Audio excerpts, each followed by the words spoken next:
हे पार्थ, सुनो।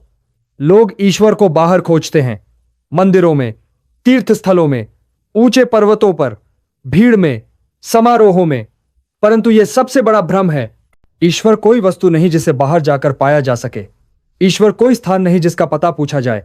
ईश्वर कोई रूप नहीं जिसे देखकर पहचाना जाए। ईश्वर तो स्वयं आत्मा का तेज है, जो हर मनुष्य के भीतर दिव्य ज्योति के रूप में प्रकट है। जो भीतर है उसे बाहर कैसे खोजा जा सकता है? जब मनुष्य की आत्मा शुद्ध हो जाती है, तब वह अनुभव करता है कि जिस ईश्वर के दर्शन के लिए वह संसार भर में भटक रहा था, वह तो उसके हृदय में सदैव से निवास करता है, परंतु अज्ञान रूपी पर्दा उसे दिखाई नहीं देने देता।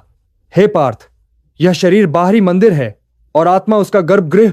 बाहर बने मंदिर केवल संकेत हैं कि ईश्वर तक पहुंचने का मार्ग भीतर से होकर जाता है।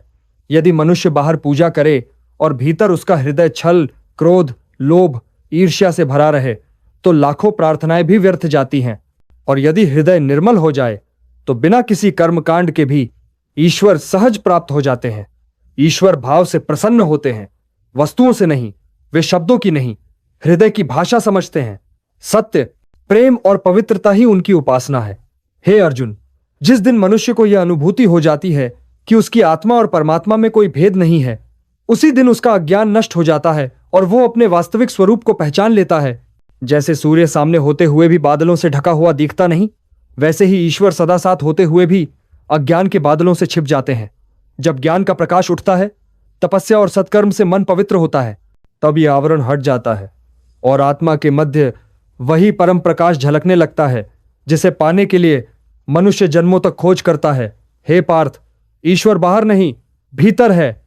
जो बाहर खोजता है वह संसार के जाल में उलझ जाता है, और जो भीतर खोजता है वह मोक्ष को पाता है। जो समझ लेता है कि ईश्वर उसका नहीं, वह स्वयं ईश्वर का है, वही सच्चा ज्ञानी है।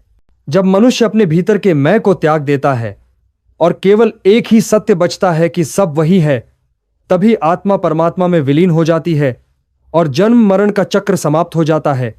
इसलिए अर्जुन, ईश्वर को बाहरी वस्तुओं में मत ढूंढो। आत्मा को पवित्र बनाओ, मन को शांत बनाओ, सत्य को अपनाओ, प्रेम को स्वरूप बनाओ, और तब तुम देखोगे कि ईश्वर कहीं दूर नहीं, तुम स्वयं उसी का प्रकाश हो। उसे पहचानो, उसे जानो और उसी में लीन हो जाओ।